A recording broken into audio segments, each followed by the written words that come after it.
Ça fait combien de temps que tu te dis que tu vas prendre ton alimentation en main, que tu vas te mettre au sport, que tu vas prendre plus de temps pour toi, que tu vas avoir ton organisation, que tu vas changer ton look, que ça fait combien de temps que tu repousses les choses? Aujourd'hui, ça va faire mal, ça va piquer, mais on va parler des choses sérieuses. On va parler de ton passage à l'action.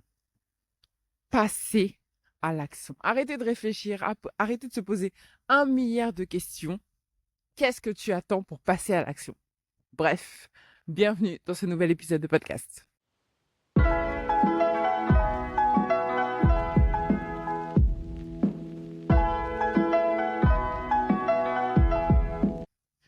Je suis ravie de t'accueillir aujourd'hui dans ce nouvel épisode de podcast où, comme d'habitude, je t'emmène avec moi dans ma balade matinale. Aujourd'hui, il y a un soleil magnifique. Et bien forcément, moi, ça me donne un petit boost d'énergie que j'ai envie de partager avec toi. Alors si tu entends des bruits autour de moi, c'est normal, je suis en extérieur. Donc, je ferai du mieux que je peux au montage pour faire en sorte que ce soit le plus clean possible. D'ailleurs, si tu ne me connais pas, moi, c'est Patricia Klopkar. Je suis diététicienne nutritionniste, spécialiste de la perte de poids. Ma mission, c'est d'accompagner les femmes dans leur perte de poids pour qu'elles se sentent enfin belles et épanouies dans leur corps. Aujourd'hui, je voulais te parler du passage à l'action. En vrai, j'ai envie que tu te poses 5 minutes et que tu prennes une feuille et un stylo. Tu sais que j'adore, moi, les feuilles et les stylos. Et que tu notes toutes les choses que tu as dit que tu allais faire et que tu n'as toujours pas faites. Je te demande pas les excuses. Je te demande pas le pourquoi du comment. Je te demande de noter toutes ces choses que tu as dit que tu allais faire et dont ça n'a pas bougé. Rien ne s'est passé. C'est le néant. Une fois que tu as fait cette petite liste, regarde-la bien et demande-toi pourquoi ça, c'est pas encore fait. Qu'est-ce qui me bloque? Sur chaque élément, regarde qu'est-ce qui te bloque réellement. Est-ce que c'est ton manque d'envie? Finalement, t'en as pas tant envie que ça. Est-ce que c'est parce que tu l'as pas planifié dans ton emploi du temps, donc forcément ça sera pas fait? Est-ce que c'est ah bah tiens, je l'avais oublié celui-là, tout simplement. Bref, l'idée c'est de faire un petit peu le ménage dans les actions que tu avais envie de faire pour ne garder que celles qui sont vraiment importantes pour toi et celles qui ont vraiment un changement significatif dans ta vie. Une fois que tu as repéré ces actions-là, celles que tu procrastines, celles que tu as mis de côté, mais qui pourraient avoir un impact phénoménal sur ta vie, garde-les bien et prends une décision. Prends une décision. Qu'est-ce que je fais? Est-ce que j'enterre cette action et j'en parle plus et c'est ok et je resterai dans la situation dans laquelle je suis et c'est ok? Ou est-ce que je me décide là maintenant tout de suite à les faire? Et si oui, quelle est la micro-action que je vais pouvoir faire juste pour enclencher la machine? Juste pour dire ça y est, j'ai lancé le game. C'est tout ce que tu as à te demander. Ça, c'est la version simple. C'est la version où il n'y a pas la petite voix derrière qui te dit oui, mais ceci, oui, mais cela, mais on pourrait faire comme ci, mais on pourrait faire comme ça, mais je pourrais pas faire ça parce que je peux pas faire ça parce qu'il me manque ci ou qu'il me manque ça, et puis non parce que ceci et cela. Tu sais, ta petite voix de l'auto-sabotage là. Ça aussi, c'est un choix. On l'a toute. Cette petite voix qui nous murmure à l'oreille. Non, va pas par là. C'est trop dangereux, tu risques d'être déçu. Tu risques de ne pas réussir. On l'a toute cette petite voix. Mais c'est un choix. Tu décides de l'écouter ou tu décides de ne pas l'écouter. Ça, c'est toi qui décides.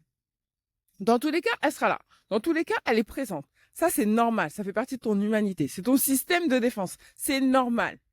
Mais qu'est-ce que t'en fais? Est-ce que tu vas encore l'écouter encore pendant longtemps?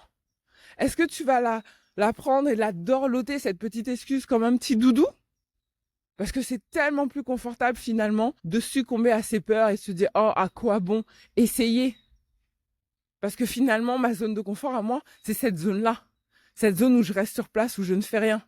Où je me contente juste de dire « Non, mais je peux pas aujourd'hui parce que j'ai pas confiance en moi. C'est pour ça que je peux pas y arriver. » Non, mais tu comprends, j'ai pas encore toutes les ressources, donc c'est pour ça que je peux pas y arriver. Non, mais tu comprends, il me manque encore de me perdre mes moins 10 kilos, c'est pour ça que je peux pas me sentir bien. Tout ça, c'est des doudous. C'est des choses sur lesquelles tu t'accroches et qui te confortent dans ta zone de confort. Mais c'est pas ça qu'on veut. Ce qu'on veut, c'est du changement, c'est de la transformation. Donc oui, ça va te bousculer. Oui, ça va être inconfortable. Mais oui, il va falloir que tu agisses quand même. Même si tu as peur, même si tu sais pas, même si tu doutes, même si tu n'as pas encore les capacités. même si tu as toujours les capacités. C'est pas grave, il faut quand même avancer, il faut quand même avancer petit pas par petit pas. C'est ta seule manière pour toi de te transformer, de changer ta vie. C'est la seule, il n'y en a pas d'autre. Alors prends une décision. Soit tu enterres tes rêves, soit tu enterres tes objectifs. Et c'est OK, il n'y a aucun jugement là-dessus. Mais si tu veux plus dans ta vie, si tu sais que tu mérites plus, va le chercher. Lève-toi, fais. Arrête de t'accrocher aux résultats en te disant « Mais je comprends pas, ça arrive pas tout de suite. » On s'en fout.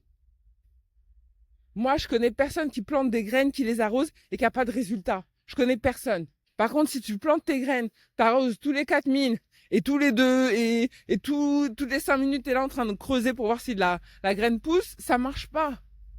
Arrose tous les jours, nourris, mets cette graine au bon endroit, là où il y a du soleil, là où il y a de l'énergie. Et tu verras que ça va pousser. Ça va pousser, ça va fleurir en abondance. Mais la première des choses à faire, c'est de planter la graine. Tu peux la tenir encore longtemps dans ta main. Tu peux avoir le sachet dans tes mains et juste le regarder. Et tu n'auras jamais un beau bouquet de fleurs si tu plantes pas les graines. Voilà le petit message que j'avais envie de te laisser aujourd'hui. Parce que il fait beau, purée. Il y a le soleil. Moi, je suis une meuf du printemps. Je suis une meuf du soleil. J'aime quand les fleurs commencent à sortir de terre. J'aime regarder les arbres qui commencent à fleurir. Parce que c'est maintenant que tu vas t'épanouir. Tout ce travail que tu as fait pendant l'hiver, toutes les choses que tu as mis en place pendant l'hiver, c'est maintenant que ça va porter ses fruits. Alors accroche-toi, passe à l'action. Et si tu commences maintenant à planter tes graines, c'est pas grave, tu vas récolter cet été. Il n'y a pas de mauvais moment. Il y a juste le moment où tu décides de passer à l'action. Alors si cet épisode t'a plu, bien sûr, je compte sur toi pour le liker, t'abonner à la chaîne si c'est toujours pas fait, envoie une ou deux copines pour partager un petit peu ces good vibes. Et puis on se retrouve très vite pour un nouvel épisode. Bisous, bye. Et je suis à 5254 pas. C'est pas beau ça? Allez, bye.